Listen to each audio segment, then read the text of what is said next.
Kaya nga sa mga salita na ating napapakinggan, may pagbabago sa buhay. At patuloy po tayong binabago ni Kristo. Every day, every time in our life, may binabago si Kristo. Ilan na ang nabago sa atin, mga ugali nating hindi tama. No? Makikita natin na talagang binago ni Kristo. Nagiging mas mabait tayo ngayon compare noon. Nagiging mas makatao tayo ngayon compare before. Bakit? Dahil may Espiritu ng Diyos na naghahari sa buhay ng bawat isa.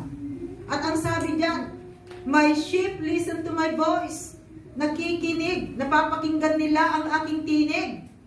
At sila ay sumusunod. Kaya bilang mga tupa ni Kristo, it is very, very important to